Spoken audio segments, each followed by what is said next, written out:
Hi friends, ಹೇಗಿದ್ದೀರಾ ಎಲ್ಲರೂ? ತುಂಬ ದಿನಗಳ ಮೇಲೆ ವಿಡಿಯೋ ಮಾಡ್ತಾಯಿದ್ದೀನಿ. ಮಾಡ್ತಾ ಇರೋ ಉದ್ದೇಶ ಕೆಲವೊಂದು ವಿಷಯಗಳ್ನ ತಿಳಿಸೋದಿತ್ತು, ಹಾಗಾಗಿ ಮಾಡ್ತಾಯಿದ್ದೀನಿ. ಅದರಲ್ಲಿ ಮುಖ್ಯವಾಗಿ ತಿಳಿಸ್ಬೇಕಾಗಿರೋ ವಿಷಯಗಳ ಬಗ್ಗೆ ನಾನು ಆಮೇಲೆ ಮಾತಾಡ್ತೀನಿ. ನೀವು ನೋಡ್ತಾ ಇರ್ಬೋದು ರಾಘವೇಂದ್ರ ಸ್ವಾಮಿ ಫೋಟೋ ಏನಕ್ಕೆ ಹಾಕಿದ್ದೀನಿ ಅಂತ ಹೇಳ್ಬಿಟ್ಟು ಅದ್ರ ಬಗ್ಗೆ ಒಂದು ಸ್ವಲ್ಪ ವಿಷಯ ತಿಳಿಸೋದಿತ್ತು. ಆ್ಯಕ್ಚುಲಿ ಒಬ್ಬರು ಅನುಭವ ಆಗಿರೋರು ಅದ್ರ ಬಗ್ಗೆ ನಂಗೆ ಹೇಳಿ ತುಂಬ ದಿನ ಆಯಿತು, ಆದರೆ ನಾನು ವೀಡಿಯೋ ಮಾಡಿರಲಿಲ್ವಲ್ಲ, ಹಾಗಾಗಿ ವಿಷಯನ ತಿಳಿಸೋಕ್ಕಾಗಿರಲಿಲ್ಲ. ಅದ್ರ ಬಗ್ಗೆ ಮಾತಾಡೋಣ. ಅದಕ್ಕೆ ಮುಂಚೆ ಕೆಲವೊಂದು ಕಾಮೆಂಟ್ಸ್ ಇದ್ದಾವೆ, ಅದ್ರ ಬಗ್ಗೆ ಫಸ್ಟ್ ನೋಡಿಬಿಡೋಣ. ಬನ್ನಿ ನೋಡಿ, ನೀವು ಕಾಮೆಂಟ್ಸ್ ಓದಿ ಫಸ್ಟು. ನಮಗೆ ದೇವಸ್ಥಾನಕ್ಕೆ ಹೋಗಿದ ಮೇಲೆ ನಮಗೂ ಆ ಥರ ಅನುಭವ ಆಗಿದೆ, ಈಗ ಅದರಿಂದ ಹೇಗೆ ಹೊರ ಬರಬೇಕು ಅಂತ ಹೇಳ್ಬಿಟ್ಟು ಕೇಳ್ತಾ ಇದ್ದಾರೆ. ಎಲ್ಲರಿಗೂ ಪರಿಹಾರ ಮಾತ್ರ ಬೇಕು, ಯಾರೋ ಇದ್ರ ವಿರುದ್ಧ ಧ್ವನಿ ಎತ್ತಿ ಮಾತಾಡೋದಕ್ಕೆ ಮಾತ್ರ ಯಾರಿಗೂ ಆಗೋದಿಲ್ಲ. ಅದು ಇಲ್ಲಿ ಸಮಸ್ಯೆ ಇರೋದು. ಈ ಕಾಮೆಂಟ್ಸ್ ನೋಡಿ, ದೇವಸ್ಥಾನಕ್ಕೆ ಹೋಗಿದ್ದೀವಿ, ನಮಗೂ ಆ ಥರ ಅನುಭವ ಆಗಿದೆ, ಅದರಿಂದ ಹೊರಬರೋಕ್ಕೆ ಏನು ಮಾಡಬೇಕು, ಪರಿಹಾರ ಹೇಳಿ ಅಂತ ಹೇಳ್ಬಿಟ್ಟು ಕೇಳ್ತಾ ಇದ್ದಾರೆ. ಪರಿಹಾರನ ಮಾಡ್ಕೋಬೋದು, ಮಾಡ್ಕೊಳ್ಳೋಕ್ಕಾಗಲ್ಲ ಅಂತ ಏನೂ ಇಲ್ಲ. ಆದರೆ ಮೊದಲು ನಮ್ಮ ಮನಸ್ಸಲ್ಲಿ ಏನಿದೆ ಅನ್ನೋದನ್ನು ತಿಳ್ಕೋಬೇಕು. ಅದು ದುಷ್ಟಶಕ್ತಿ ಅಂತ ಇದೆಯಾ ಇಲ್ಲ ದೈವಶಕ್ತಿ ಅಂತ ಇದೆಯಾ ನಿಮ್ಮ ಮನಸ್ಸಲ್ಲಿ ಫಸ್ಟ್ ಅದನ್ನು ತಿಳ್ಕೊಳ್ಳಿ. ಯಾಕೆಂದರೆ ಎಲ್ಲದಕ್ಕೂ ಕೆಲಸ ಮಾಡೋದೇ ಮನಸ್ಸು. ನಮ್ಮಲ್ಲಿ ಒಂದು ಸಬ್ಕಾನ್ಷಿಯಸ್ ಮೈಂಡ್ ಏನಿರುತ್ತಲ್ವ, ಅದೇ ನಮ್ಮಲ್ಲಿ ಕೆಲಸ ಮಾಡೋದು. ನೀವು ಅದನ್ನು ದೈವಶಕ್ತಿ ಇದ್ಕೊಂಡು ಮತ್ತು ಅದು ಕೊಡೋ ಸಮಸ್ಯೆಗಳಿಗೆಲ್ಲ ಎದುರುಕೊಂಡು ಕೂತ್ಕೊಂಡು ಅದ್ರ ಬಗ್ಗೆನೇ ನೀವು ಜಾಸ್ತಿ ಪಾಸಿಟಿವ್ನೆಸ್ ಇಟ್ಕೊಂಡಿದ್ದು ಮತ್ತು ನಾನು ಪರಿಹಾರ ಮಾಡ್ಕೊಬೋದು ಅಂತಂದರೆ ಆಗಲ್ಲ. ಮೊದಲು ನಿಮ್ಮ ಮೈಂಡಲ್ಲಿ ಬರಬೇಕು, ಅದು ದುಷ್ಟಶಕ್ತಿನ ಇಲ್ಲ ಒಳ್ಳೆಯ ಶಕ್ತಿನ ದೈವಶಕ್ತಿನ ಅನ್ನೋದು ಮೊದಲು ಬರಬೇಕು. ಆವಾಗಷ್ಟೇ ನೀವು ಪರಿಹಾರಗಳನ್ನ ಮಾಡ್ಕೊಳ್ಳೋದಕ್ಕೆ ನಿಮಗೆ ದಾರಿಗಳು ಸಿಗೋದು. ಏನು ಕ್ಲೋಸ್ ಆಗಿರುತ್ತೆ ಬಾಗಿಲುಗಳು ಓಪನ್ ಆಗೋದು. ಅದನ್ನು ಬಿಟ್ಬಿಟ್ಟು ನೀವು ಅದನ್ನೇ ಪೂಜೆ ಮಾಡ್ಕೊಂಡು ನಮಗೆ ಪರಿಹಾರ ಬೇಕು ಅಂದರೆ ನೀವೇನು ಪರಿಹಾರ ಮಾಡ್ಕೊಳ್ಳೋಕ್ಕಾಗಲ್ಲ, ಅದಂತೂ ಕನ್ಫರ್ಮ್. ಇದ್ರ ವಿಚಾರದಲ್ಲಿ ಸ್ವಲ್ಪ ಪರಿಹಾರಗಳು ಮಾಡ್ಕೋಬೇಕು ಅಂದರೆ ಸ್ವಲ್ಪ ಒಂದು ವಿಚಿತ್ರವಾದ ಆತ್ಮಗಳು, ಯಾಕೆಂದರೆ ಇವು ಆಲ್ರೆಡಿ ತುಂಬ ಪಳಗ್ಬಿಟ್ಟಿದ್ದಾವೆ. ಮನೆಗಳು ಹಾಳು ಮಾಡೋದ್ರಲ್ಲಿ, ಬೇರೆಯವ್ರನ್ನ ಸಾಯಿಸೋದ್ರಲ್ಲಿ ಚೆನ್ನಾಗಿ ಪಳಗ್ಬಿಟ್ಟಿದ್ದಾವೆ. ಇವು ಅತೃಪ್ತ ಆತ್ಮಗಳು. ಎಷ್ಟು ಅತೃಪ್ತ ಆತ್ಮಗಳು ಅಂತಂದರೆ ಅಷ್ಟು ಆಸೆಗಳಿದ್ದಾವೆ ಇವಕ್ಕೆ. ಇಂಥವುಗಳ್ನ ನೀವು ಇಂಥವುಗಳಿಂದ ಹೊರಗಡೆ ಬರಬೇಕು ಅನ್ನೋದಾದರೆ ಫಸ್ಟು ಮೈಂಡನ್ನ ನಿಮ್ಮ ಮನಸ್ಸಲ್ಲಿ ಕನ್ಫರ್ಮ್ ಮಾಡ್ಕೊಳ್ಳಿ, ಅದು ದೇವರ ಎಲ್ಲ ದೆವ್ವನ. ಇದೆರಡೂ ನೀವು ಕನ್ಫರ್ಮ್ ಆಗಿ ನಿಮ್ಮ ಮನಸ್ಸಲ್ಲಿ ತೊಗೊಂಬಿಟ್ಮೇಲೆ ನಿಮ್ಗೆ ಆಟೋಮೆಟಿಕ್ಕಾಗಿ ಪರಿಹಾರಗಳು ಅದೇ ಸಿಗ್ತಾ ಹೋಗ್ತವೆ. ನೀವು ಯಾರ್ದೋ ಕೈಲಿ ದುಡ್ಡು ಕೊಟ್ಬಿಟ್ಟು ಹೋಮ ಮಾಡಿಸೋದು, ಯಾರ್ದೋ ಕೈಲಿ ಪೂಜೆ ಮಾಡಿಸೋದ್ರಿಂದ ನೀವು ಪರಿಹಾರಗಳನ್ನ ಏನೂ ಮಾಡ್ಕೊಳಕ್ಕಾಗಲ್ಲ. ನೀವೇ ಮನೆಯಲ್ಲಿ ಕುತ್ಕೊಂಡು ನೀವೇ ಮಾಡ್ಕೊಳ್ಳೋ ಕೆಲವೊಂದು ಪೂಜೆಗಳಿಂದ, ಪುನಸ್ಕಾರಗಳಿಂದ, ಕೆಲವೊಂದು ಶ್ಲೋಕಗಳಿಂದ ಮತ್ತು ದುಷ್ಟಶಕ್ತಿಗಳಿಗೆ ಅಂತಲೇ ಮಂತ್ರಗಳಿದ್ದಾವೆ.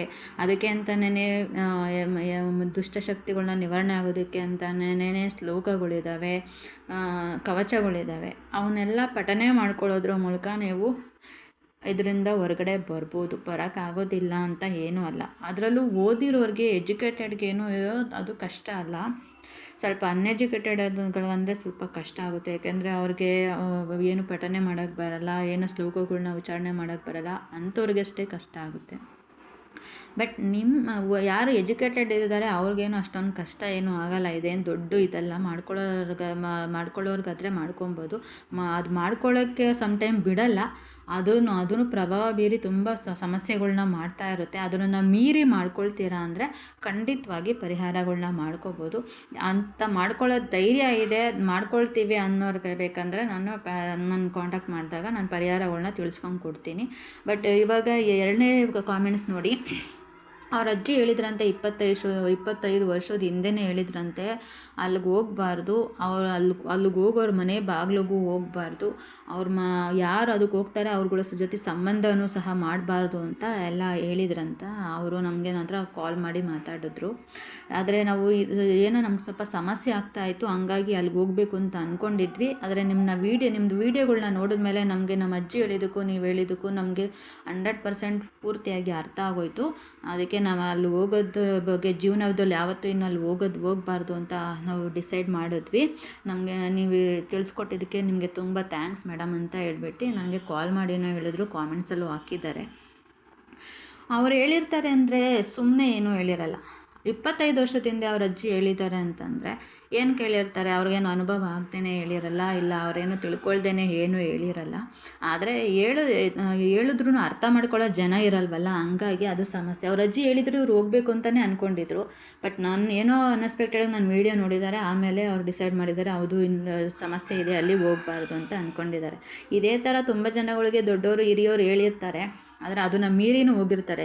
ಲಾಸ್ಟ್ ಇನ್ನೊಬ್ರು ಅವಾಗ ಕಾಲ್ ಮಾಡಿದ್ರು, ನಮ್ಮ ಅತ್ತೆ ಹೇಳಿದ್ರು ಅಲ್ಲಿಗೆ ಹೋಗಬಾರ್ದು ಅಂತ, ಯಾರೋ ಅಕ್ಕಪಕ್ಕದವ್ರು ಹೋಗ್ತಾರೆ ಅಂತ ಹೇಳ್ಬಿಟ್ಟು ಹೋಗ್ಬಿಟ್ಟು ಇವಾಗ ನಮ್ಮ ಮನೆಗೆ ನಮ್ಮ ಮಕ್ಳಿಗೆಲ್ಲ ಹಿಡ್ಕೊಂಡಿದೆ ಅಂತ ಹೇಳ್ಬಿಟ್ಟು ಈಗ ಕಾಲ್ ಮಾಡಿದ್ರು ಅಂತ ಹೇಳಿದ್ದೀನಿ ಆಲ್ರೆಡಿ ಲಾಸ್ಟ್ ವೀಡಿಯೋಗಳಲ್ಲೆಲ್ಲ. ಅವರೆಲ್ಲ ಸುಮ್ಮನೆ ಏನು ಹೇಳಿರಲ್ಲ, ಅವ್ರಿಗೇನೋ ವಿಷಯಗಳು ಗೊತ್ತಿರುತ್ತೆ. ಬೇರೆಯವ್ರಿಗೆ ಹೇಳಿದ್ರೆ ಅವ್ರಿಗೆ ಅರ್ಥ ಅವ್ರನ್ನ ಏನು ಮಾಡ್ತಾರೆ ಗೊತ್ತಾ ಇವರು, ಅವ್ರಿಗೆ ಮೈಂಡ್ ಸರಿ ಇಲ್ಲ, ಅದು ಸರಿ ಇಲ್ಲ, ಇದು ಸರಿ ಇಲ್ಲ ಅಂತ ಹೇಳ್ತಾರೆ, ಇದು ದೇವರು ಅಂತ ಹೇಳ್ತಾರೆ. ನಾನೇ ವೀಡಿಯೋ ಮಾಡಿದ್ದಕ್ಕೆ ಎಷ್ಟು ಜನ ಹೇಳಿಲ್ಲ, ನನಗೆ ಕಾಮೆಂಟ್ಸ್ ಹಾಕಿಲ್ಲ, ಇವ್ರಿಗೇನೋ ತಲೆ ಕೆಟ್ಟಿರಬೇಕು ಅಂತ. ನನಗೆ ತಲೆ ಕೆಟ್ಟಿದೆಯೋ ಇಲ್ಲವೋ ಅನ್ನೋದು ನನಗೆ ಗೊತ್ತು, ದೇವ್ರಿಗೆ ಗೊತ್ತು.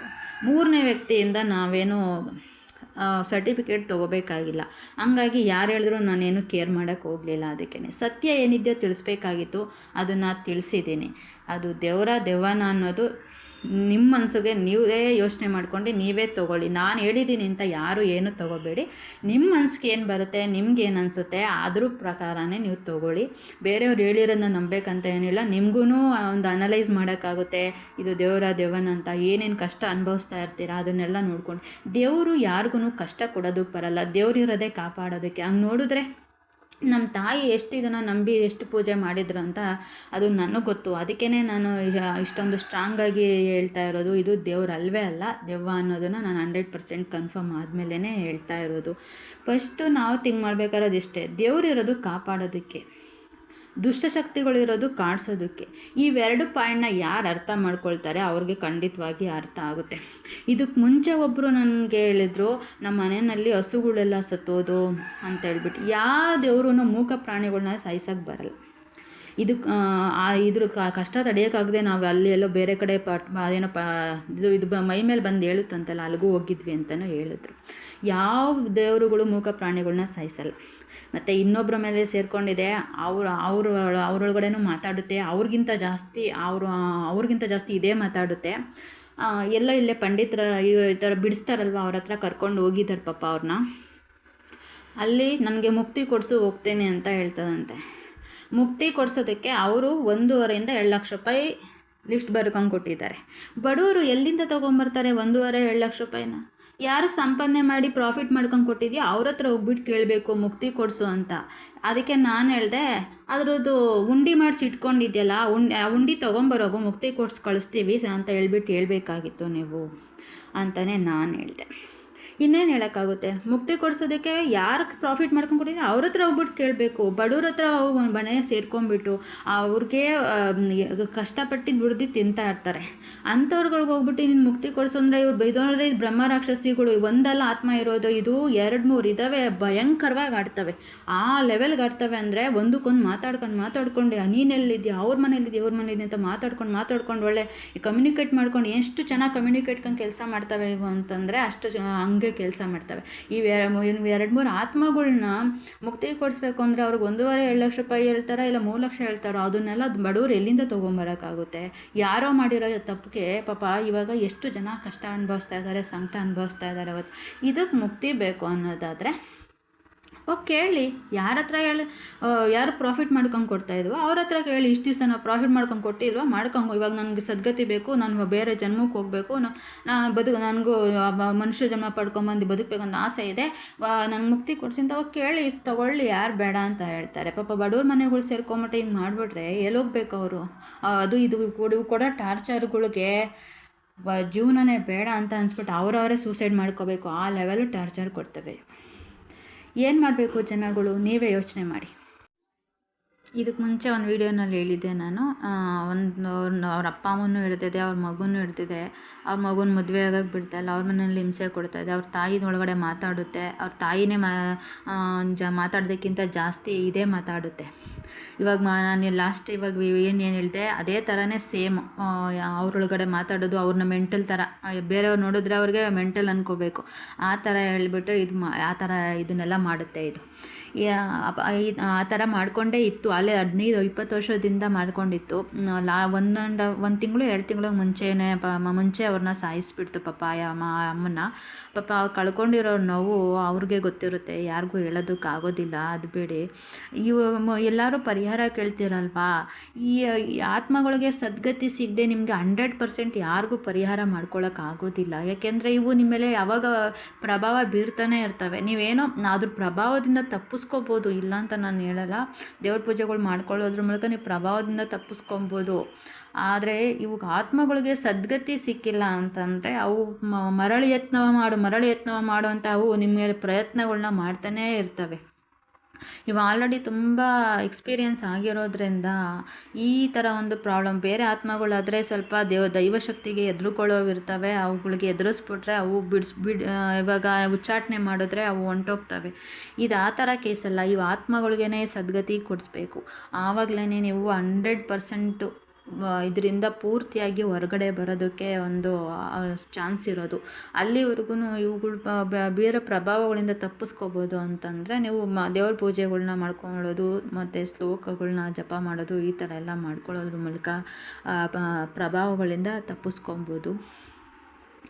ಮತ್ತು ಇದಕ್ಕೆ ಮುಂಚೆ ನಾನು ನಿಮ್ಗೆ ಹೇಳಿದೆ, ಒಂದು ಅವ್ರ ಮಕ್ಕಳನ್ನು ಸಾಯಿಸಿತ್ತಂತ ಹೇಳ್ಬಿಟ್ಟು ಅವರು ಕಾಮೆಂಟ್ಸ್ ಹಾಕಿದ್ರು. ಅದನ್ನು ನಿಮಗೆ ಲಾಸ್ಟ್ ಸ್ಕ್ರೀನ್ಶಾಟ್ ಹಾಕಿದ್ದೀನಿ. ಅವ್ರಿಗೆ ನಾನು ವೀಡಿಯೋ ನೋಡಿದ್ಮೇಲೆ ಅರ್ಥ ಆಯಿತು ಅವ್ರ ಮಕ್ಕಳುಗಳು ಸತ್ತಿರೋದು ಇದರಿಂದ ಅನ್ನೋದು. ಆಮೇಲೆ ಅವ್ರೇನು ಮಾಡಿದ್ದಾರೆ, ನಾನು ವೀಡಿಯೋ ನೋಡಿದ್ಮೇಲೆ ಎಲ್ಲ ಅರ್ಥ ಆಯಿತು. ಅವ್ರು ನನ್ನ ಹತ್ರ ಕಾಲ್ ಮಾಡಿ ಮಾತಾಡಿದ್ರು. ಅದಾದಮೇಲೆ ಅವರು ಅವ್ರ ಮನೆಯಲ್ಲಿ ಹಲ್ಲಿಗಳೇನಿರ್ತಾವಲ್ವ, ಅವನ್ನೆಲ್ಲ ಕೋಪ ಬಂದು ಆ ಹಲ್ಲಿಗಳ್ನೆಲ್ಲ ಸಾಯಿಸಿಬಿಟ್ಟಿದ್ದಾರೆ.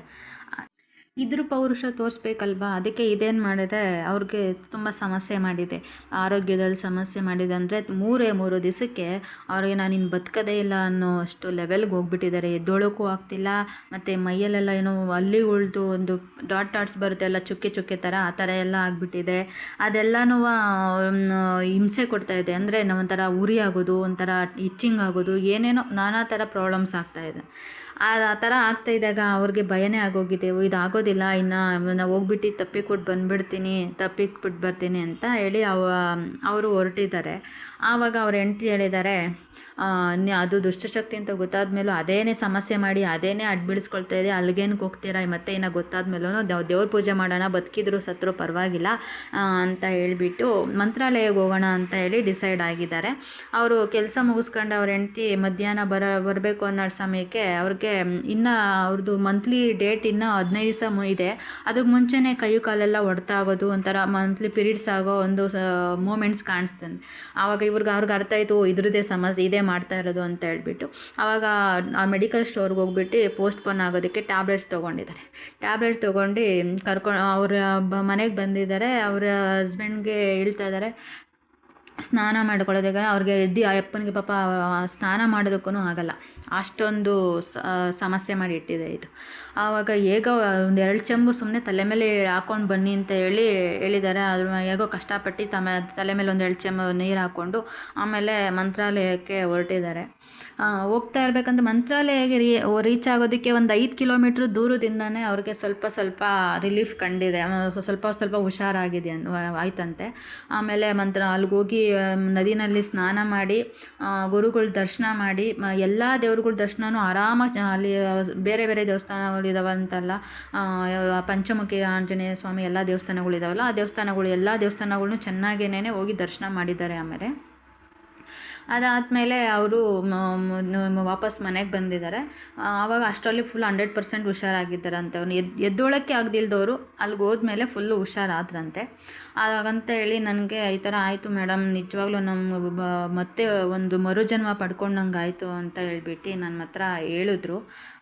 ಸರಿ ಆಯಿತು, ಒಳ್ಳೇದಾಯಿತು ಬಿಡಿ, ಅದೇ ದೇವ್ರ ದರ್ಶನ ಗುರುಗಳ ದರ್ಶನ ಮಾಡ್ಕೊಂಡು ಬಂದಿದ್ದೀರಲ್ವ, ಒಳ್ಳೇದಾಗುತ್ತೆ ಅಂತ ಹೇಳ್ಬಿಟ್ಟು ನಾ ಹೇಳಿದೆ. ಈ ಥರ ಎದುರಿಸಿ ಇಟ್ಕೊಳ್ಳುತ್ತೆ ಎಲ್ಲಾರ್ನೂ. ಅವ್ರು ಹೇಳಿದ್ದು ನೋಡಿದ್ರೆ ಇದೊಂಥರ ರಾಘವೇಂದ್ರ ಸ್ವಾಮಿ ಮಹಿಮೆ ಪವಾಡ ಅಂತಲೇ ಹೇಳ್ಬೋದು ಅಂತ ಅನ್ನಿಸ್ತು ನನಗೆ. ಹಾಗಾಗಿ ನಿಮ್ಮ ಹತ್ರ ವಿಷಯ ಶೇರ್ ಮಾಡೋದಿತ್ತು, ಹೇಳಿದ್ದೀನಿ. ಇನ್ನೂ ಏನೋ ವಿಷಯ ಇದೆ, ಅದನ್ನು ನಾನು ನೆಕ್ಸ್ಟ್ ವೀಡಿಯೋಗಳಲ್ಲಿ ಹೇಳ್ತೀನಿ. ವಿಡಿಯೋ ನೋಡೋದಕ್ಕೆ ಧನ್ಯವಾದಗಳು.